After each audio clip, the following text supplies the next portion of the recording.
2019 Dodge Challenger recovery, front end accident. We need to change the condenser, a little damage here, a little bowed and bent, and just tested the refrigerant. Come on, focus. Here I am tapping this screen instead of the phone here. We're 100% YF refrigerant with no air inside it, so it's good to recover. Brand new tank, was not ready for doing recovery, and I did not have time recently to prepare my tank ahead of time before I put it inside my vehicle, so I was carrying it with me. I just filled up the other YF tank. It cannot take no more YF, so got about 27 pounds there. And this tank I'm prepping, as you can see, I only have one single vacuum hose. I know this hose is usually capable of pulling down to 30 microns itself, but we're also pulling down the tank. This is the Testo micron gauge, and there's the part number on it right there. The Testo 552i. Decent gauge. I have no problem with this gauge on their Testo for their vacuum gauge. I like this thing. I prefer my AccuTools, but I have no problem with this Testo vacuum gauge. And I got it down to 52 microns right now inside this brand new tank. So this tank is now ready to recover refrigerant into, because I recovered the air out of it. I got it to a point where I reduced the moisture content out of it to an acceptable level. Once you get down, when you're in that 50 micron range or less, you're doing good. Just came from a shop where they lost a few workers. It's a big body shop, and they lost several workers, having a hard time in our local area in San Francisco here finding new workers. And the ones they are finding, well, let's say, could have done better, but there's nothing available, especially at the rates the shops are willing to pay. This is a new world now.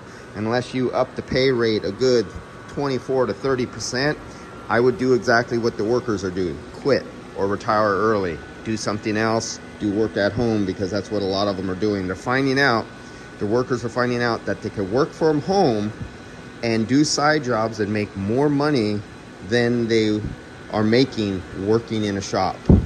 And unfortunately, one of my good places, a decent place, a nice place, big place, he's about to lose a couple more of his older workers who are his only good ones. He has quite a few workers, but two of them are going to retire early at this place.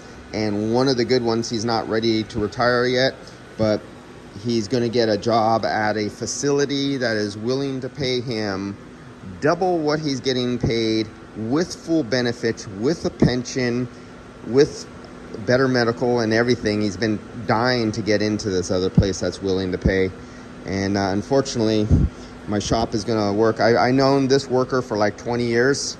When he was young, and now it's almost 20. I think it's 17 years, and he's about to leave one of the last good shops, and it's going to leave my good shop with no workers with a lot of good experience. Basically, they're going to be left with leftover pickings after all this move around after the shutdown and everything like that. So I'm about to see some really hurt happen at one of my really good shops within this year, when they lose 3 of their older best workers, who are finally saying, you know what, for what we're not getting as a raise for the work we're doing now, especially on these newer cars, it's just not worth it anymore. They all discovered that they can make more money working at home on the side than they do work legitimately for a big company anymore, except for the one. He got in on a good thing. That's a sad thing to say, but this pattern has been repeating from shop after shop after shop. All the shops that I'm a vendor for, I've been seeing the same pattern repeat over and over the last 2 going on 3 years now. And you know what?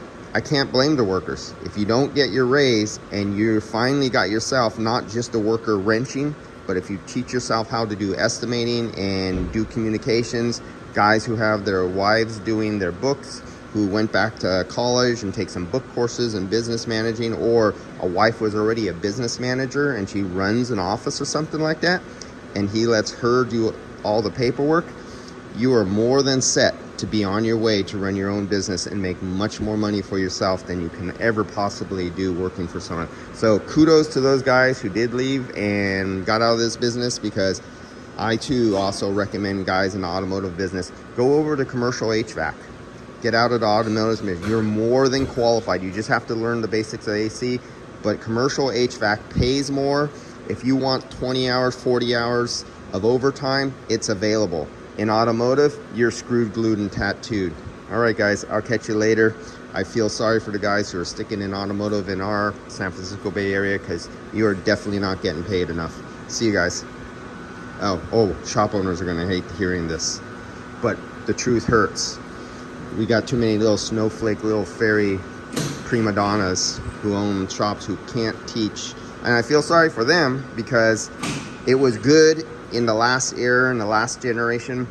This is not flying no more. The technology that's needed to be known in today's car, whether you're a mechanic or a body shop level, what is needed to know today is no longer under a 6-digit paying figure job. If you're in this business already 12, 15 years and you're not making over 6 figures, go somewhere else or get another trade. See you guys.